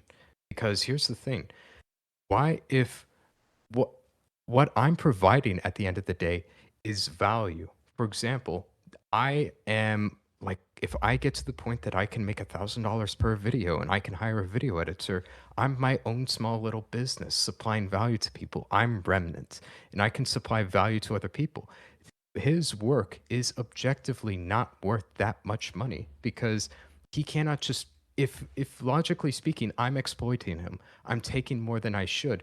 Why doesn't he just go and start his own YouTube channel and make $1,000 and make all of that money, that profit that I'm taking away from him? Marxists view that me making profit at his expense, he gets paid $20 an hour, I get paid 1,000. That's exploitative, according to Marxists. Why, if that's the case, why doesn't he just start his own YouTube channel and make $1,000 per video? Okay, so let's say that I upload a raw, unedited video, and this Hmm. video makes me $200 instead of 1,000. Hmm. Is that fair? Sure. That Indian person is doing $800 worth of work for $20. Mhm. Yeah.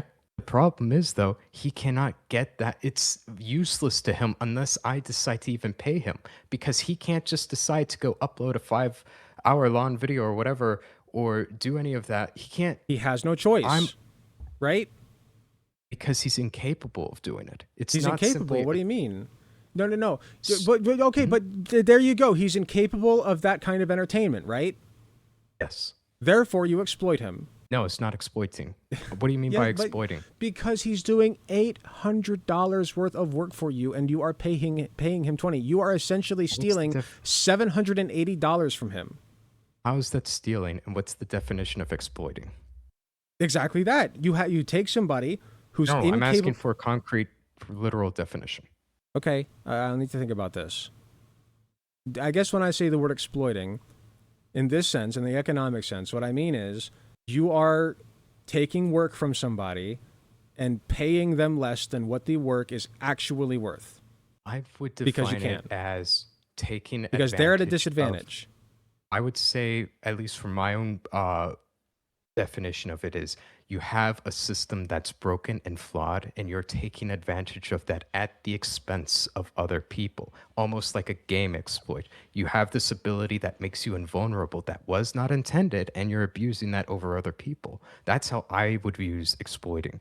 I would say, though, that in this instance, given the fact that, like, let's say, because we didn't go into detail about the economy or different things with that system, I wouldn't be quick to call that even exploitation because um, I'm supplying a key, crucial part of the business that he cannot do without me. Otherwise, he would go and do it. The problem is, I don't believe you should be entitled to complain about how little you're getting paid about something you Okay, cannot supply value. Like you can't supply the missing link, the value with it. let me ask you You're this. editing. Okay. Let me ask you Mhm. this. I Sure. take care of a trach vent patient who's quadriplegic and nonverbal. He lays in bed all day. And this is true. I do this.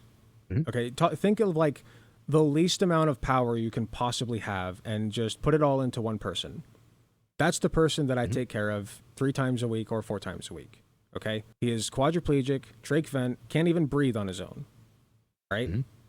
Now, I go into work. I decide, well, I make the same amount whether or not I give him a bath today. And I know that he smells bad, but like, you're not going to fire me. Right? Like, it's fine. I can just sit here and shit around on my computer, and he can't say nothing. It's not like he can say anything. His heart rate goes up when he's mad, but fuck that. Parents aren't home anyway. He'll live, right? Am I exploiting this person? I wouldn't say that fits the definition of exploiting. I would say However, that not Remnant. What do you mean? because so here's the problem and the difference, I think, between me and you with how we use words. You use the term exploitive in a negative way, and you think that you can use that But in general with all these things. but the I'm using it for okay. a very specific definition. Like, here's the difference. Let me go into a little detail with this because I think this is a fundamental problem.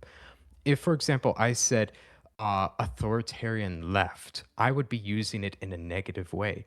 But that is strictly different from me simply saying communism because we're talking about very specific definitions. Exploitation is wrong and immoral, but not everything that's wrong and immoral is exploitation. That Okay. would be you lying and cheating a person from what you're being paid for. That's not Lying and exploitation. cheating? That's lying and cheating. Lying and cheating. That's the Yeah. word you're going for.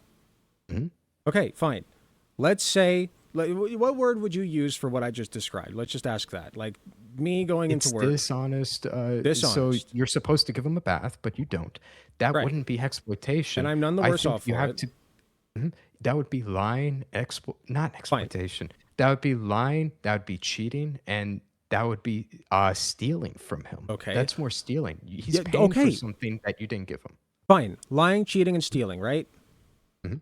Okay. That's what you're doing to this Indian person. Lying, cheating, and stealing. No, there is Yes, you no. are. Where's the line? You are telling this person your work is worth $20. Here you go, and then you make $800 off of it and keeping it. You are lying, cheating, and stealing. There are a You're lot. cheating Well, this here's the person. problem. There are a lot of people online. They're very well aware of the prices of how much you're making on YouTube and how much they're like. I was a video editor. I did video editing for like people who had like 1 million subscribers, you know. I knew how much I was getting paid and how much they were making. There was no lying or deception. I also consented to it. I said, I know how much you're making. I know how to read these numbers Okay. for shorts or for long form. And I consensually went after them to get the job. Okay. Let's say this. Let's say that you are trapped in a flood. Okay. You're like on a roof, and I'm the helicopter guy. With I all, swoop in. I gotta say this. I'm not like with respect to everything. That one analogy and everything. I just wanted to make it clear that you can have bad destructive behavior, horrible like stealing. That's wrong. But I think you're being too liberal with the word Oh, exploitation. that's why I threw it out. I didn't use the word Okay, exploiting okay, this okay, time. I said lying, cheating, and stealing, which and if okay, you want to just use one of them, that's fine. But my okay, point is, you are doing something bad to that person and making money off of it. okay. But you could argue that, but let me think. Okay, Mhm. so how, let me ask you real quick. Sure. How is me explicitly making $1,000 and hypothetically paying this Indian $20 stealing? Where Because is with the stealing? because without his work, you are only making 200. I, You're short changing him. You're saying your work is worth $20. Meanwhile, you make 800 more than you would have otherwise, or 780 more because you're paying them $20. At least hey, here you go. My work, it's wage slavery, is what it is. Like at a certain point, like let me ask you this: at what? So let's say that I hire a worker and I pay them 1 penny an hour. Is that slavery? did they consent to it? If their alternative is making 0 pennies an hour, I guess sure. Well, what type of economy are you in exactly that forces them to be in that This situation? this would be a slave economy where if you try to escape the plantation, you get killed. So it's either you take what I give you, your pittance, or you I'm go sorry, off wait. and get killed. I'm sorry, wait. I think we got to dive into a little bit more detail with that, real Or quick, you die of respectfully. starvation. At least I'm feeding him, right? Like at least like let's say that I give him just enough to eat. 3 square meals Well, a day. I'm sorry. I'm sorry. I'm not being rude or mocking or anything. Hmm. It just was a little bit of a curveball there to say, well, it's a slave plantation. I think with But this, that, but here's what I want. What I was trying to get to with that. I'm not in favor of saying, like, I'm not being Ben Shapiro here and saying, well, if you can't afford to do it or anything, go. That's just that's how it is. Like he said some slimy shit earlier, which was like, if you can't afford to live here in your own home, you should just move. No, I'm not a Ben Shapiro with this saying like it's just that a person is making 1 penny an hour. But at the same time, I think we would both agree and look at, hey, there's something going wrong with that economy. But you cannot pull a hypothetical out of thin air and say this guy's being this guy's being paid 1 penny an hour, and you're not giving any meat to the bones. Like, which free my okay. market economies are capitalists are The paying people 1 penny an hour, and how can you know you can attribute that to capitalism? Okay, the point I'm trying to make is that this is a spectrum from chattel slavery, where you get paid shit and you get thrown some crumbs every once in a while to keep you moving, toward something like being an NFL player, for instance, where you get paid millions upon millions, but you're still being exploited at the end of the day because you're sustaining sometimes life threatening injuries and not getting nearly as much as your betters, the people who basically own you. Okay? There's a spectrum here, and I'm not saying that an NFL player is the same as a chattel slave from 1700. Okay, so don't take that from this. What I'm trying to say is that's the spectrum we're working with, and those two do have something very fundamental in common. Somebody above them is exploiting them, okay, and they're milking them. Okay, NFL players wouldn't get paid the amount they do if the people above them weren't milking them. Like capitalism is milking the workers and milking it's milking anything you can to squeeze labor out of it and take it for yourself without giving anything back or as little back as you can in return. That's what capitalism is. You accumulate capital over I time, would. more and Here's the more and thing. more. I would fully 100% agree with you that like Okay. being paid exploitative wages like that, and I would say usually it is exploitive because there is something fundamentally wrong and evil about the system and economy that allows that to exist, where you have one class of people that's basically paying the other class nothing and they're making all the profit. I fully agree. But like what I would usually think of and look at is places like China. China is a living hellhole. I think to myself, golly, I'm thankful I didn't get born in China when I hear stories about people working 80 hours a week and getting 1 day off a year in sweatshops. That's hell. And I think both of us would agree that is wrong, immoral. Please, God, Yes, it save is. that man. Yes, but I think we would disagree fundamentally on what causes that. And I think it's more complex than simply one person is using and making money off of another.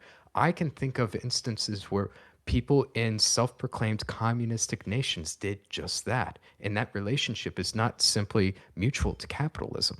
Okay, but the point is you said self-proclaimed communist. Okay, take the word communism out of it. People get all their balls shrivel when I say the word communism. Just forget the word.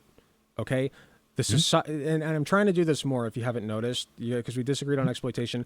People get so caught up in the lingo, man. I'm not I interested in the word that you use and me in res- disagreeing with the word. What I'm interested is in respectfully, the though, I concept. do have to respectfully, I do have to call you out on that because it Okay. is extremely important. And there's like a whole thing. By definition, if you are not careful with your language and what you mean by certain words, it does become a buzzword, which is the base, which is the basis and foundation for propaganda. Okay. You and I are both smart people. You and I both Mhm, know that the other person means well. So when mhm, I say this next thing, mhm. I'm going to be very careful with my language and see if you agree or disagree and why or why not. Okay? Okay. Okay. So the system that is currently in place consists of owners and workers. The workers Mhm, go into work to try to make the most amount of money they can from their owners, from the owners, I should say, for the least amount of work and time possible. Now, the owners try to pay the workers as little as possible while mhm. squeezing the most amount of work and time out of them possible. Are we on the same page? Yeah. Okay. So, This system that currently exists is fundamentally flawed, okay? I don't like it. What I would prefer is that people, there is no class. There's no owners, Mhm. there's no workers. There are simply people working toward a common goal.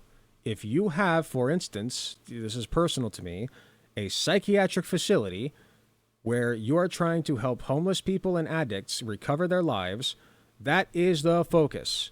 There's no more money involved.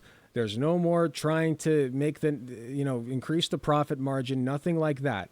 The point is these people need help and we are doing whatever we can to help them. And why do we do that? Two reasons. One, I really like helping people. Okay?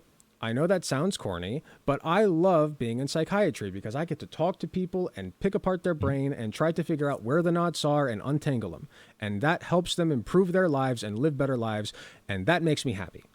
Feels good. Reason number two, it helps society. Okay? Because if they get all the knots worked out of their brains and they can function better, now they can contribute more. This investment is an investment in people, in the population, in the good of humanity. Okay, trusting that if we give them everything that they need to thrive, they will give that back and then some. Because nobody actually just wants to sit on their ass and waste away. That is not a life, and most people know that. So it's an investment that you make, but it is a good one with a high return. That's the kind of society that I am striving for. Just get rid of the profit incentive. It is in the way. That's what I want. So my perspective on this is I understand where you're coming from. Like you're saying, hey, I dislike that capitalism is where you basically build a business and then you're saying we prioritize profit more than anything else, and it's a never-ending cycle of greed. I understand that.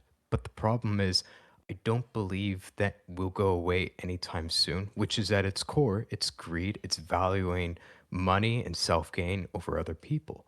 I do believe, though, that if you try and ignore that rather than take control over it via competition, keeping other people in check so that you can't exploit other people with terms of hiring and prices, I think that communism does not take, or, well, I know you're trying not to use the word communism, but governments that simply say, we don't allow big businesses to exploit people. They try and take this head on. I think that it fundamentally doesn't solve the issue. Whereas a lot of these governments and corporations that do have a stronger hold over the economy, they end up just having corruption in different other insidious ways.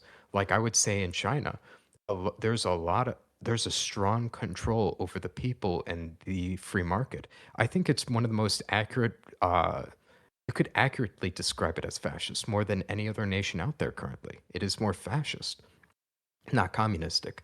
And I would say because greed never went away and they just took it head on, you fundamentally have so many people being exploited still. And it's so incredibly corrupt with all these extremely rich Chinese billionaires. And then there are people working 80 hours a week that are barely able to survive.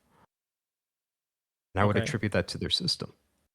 Okay. Then their system's bad, right? According to Mhm. what I just said, right? Mhm. Okay. We agree that their But system's bad. Well, here's the thing.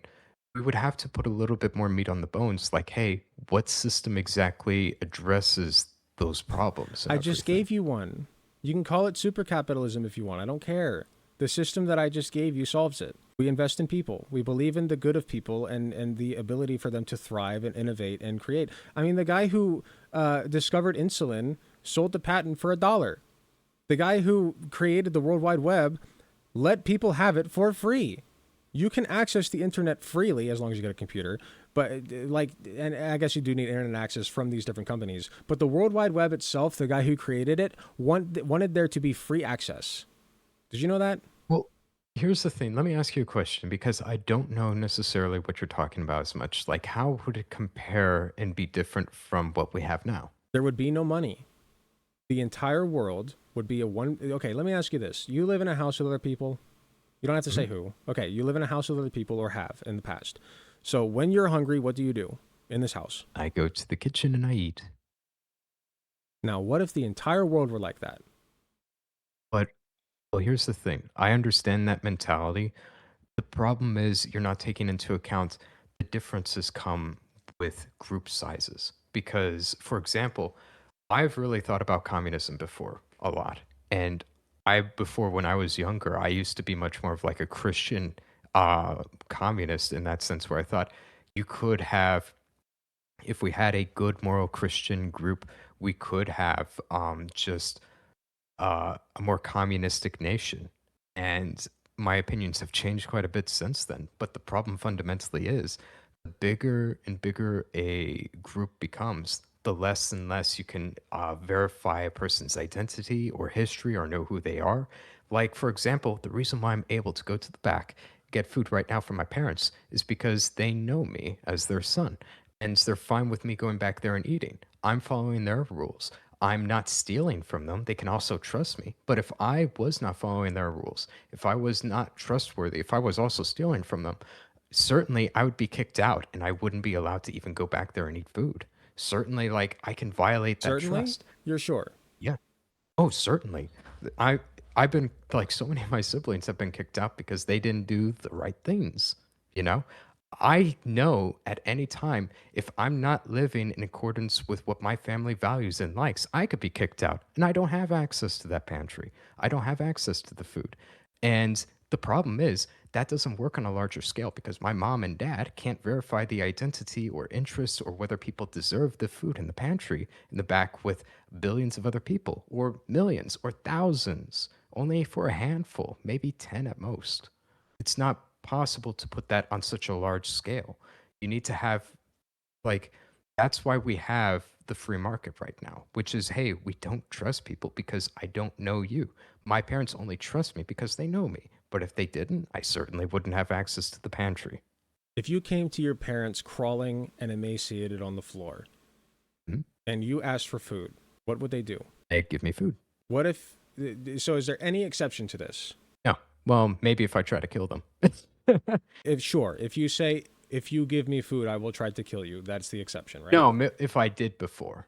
I did If you've before. tried to kill them before, okay, so if you have tried to kill them before and you crawl to them emaciated, needing food, they wouldn't feed you. No, like if I before no, there are definitely lines you can cross with, I my understand. I parents. know. Yeah. There are lines you can cross with everybody, okay? Mhm. But let's say it's been a few years. Let's say you've done your time, right? Tried to kill them, 50 years go by. You're like, that's a long time. Let's say 20, 25, 30 years. You're like 40, they're I'm a like 60. 70-year-old man. Yeah, Mom, you're like 40, they're like 70. You tried to kill them in your 20s. You're like 40, they're 70. You Mom, crawl how up the to fuck them are you so old and emaciated. alive?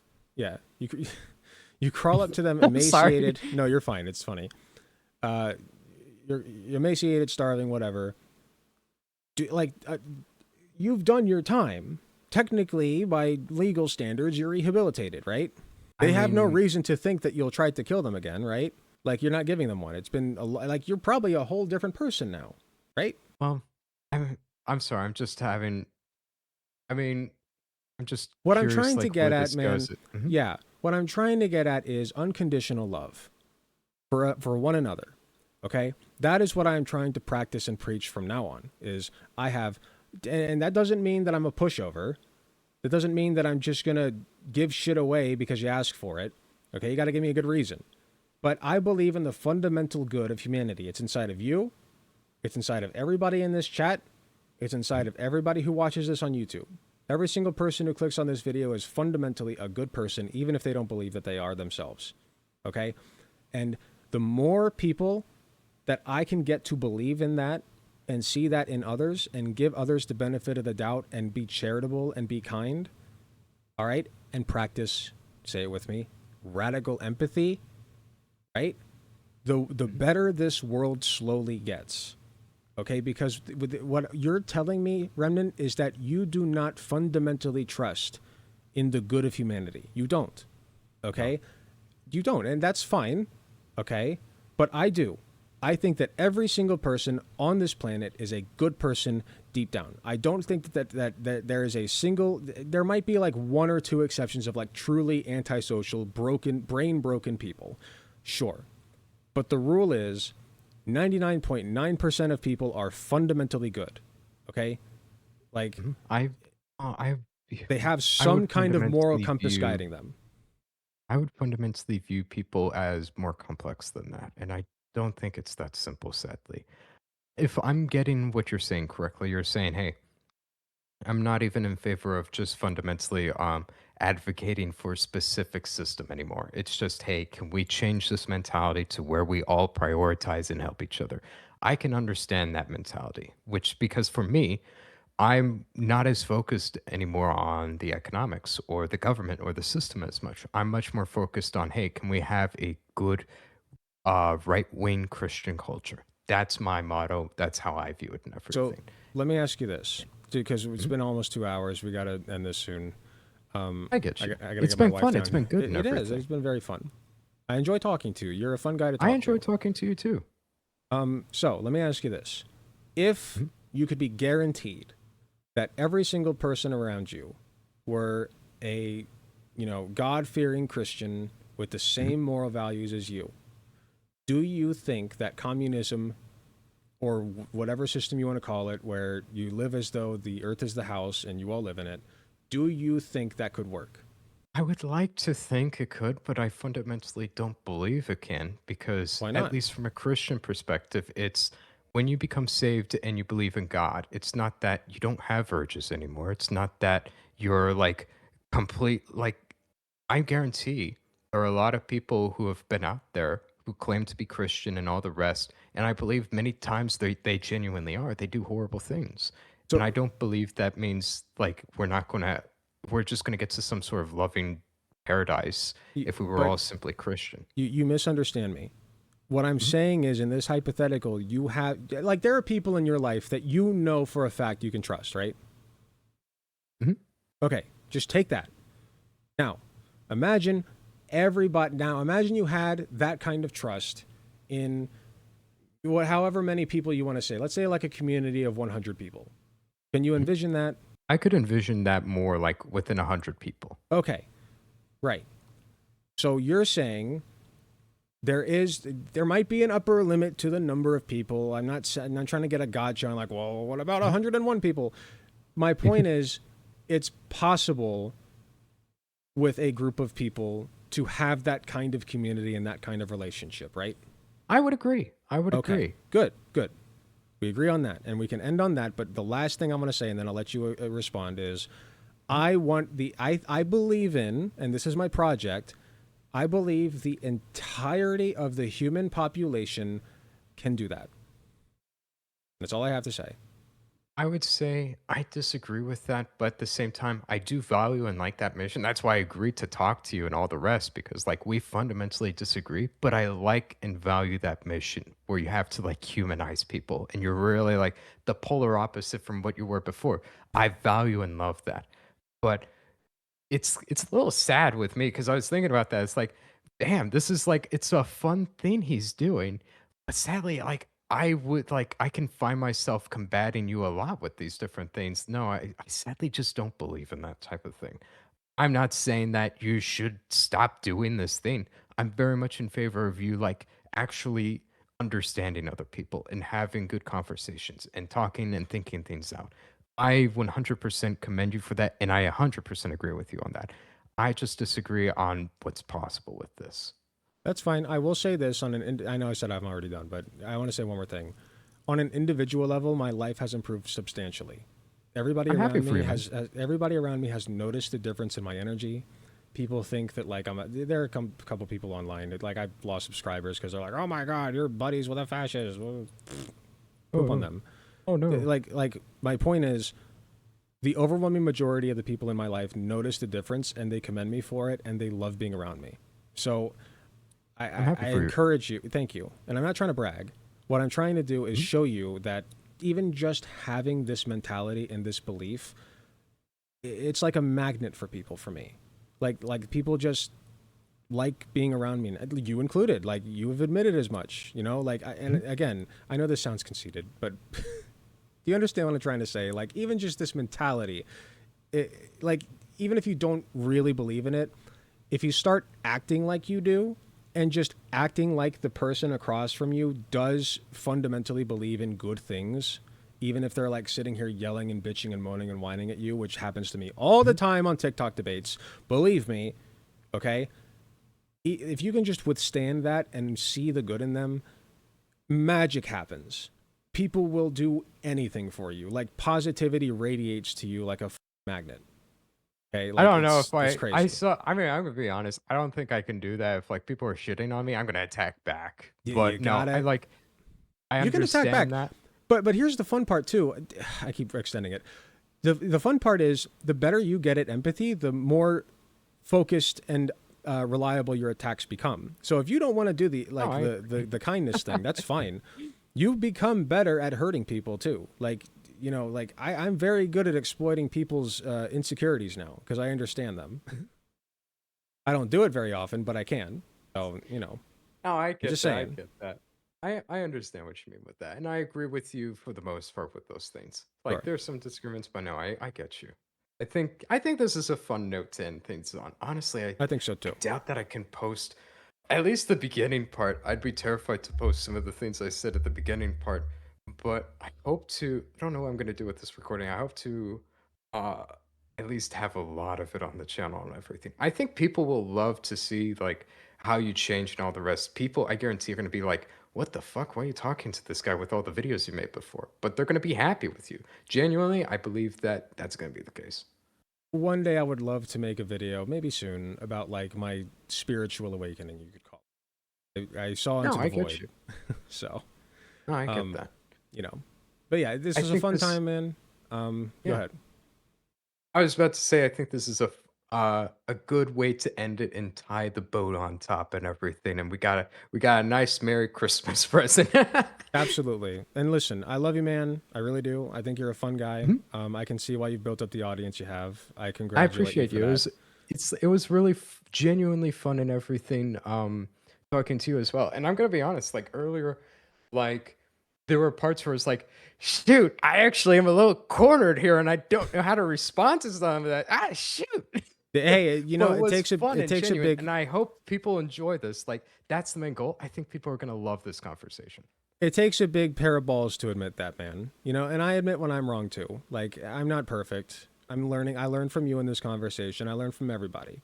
I You found know, it fun. we're all just I doing our found I best. found it very fun. Good. I'm glad. Well, until next time, Remnant, and there will be a next time. Until Okay. next time, man. Be seeing y'all. It was a good discussion. I wish you the best, man. Alrighty. Take care. Hopefully, I like me and Remnant were some of the beefiest of beefers. And I am just trying to show people that it is possible to. Alex said, "Go home."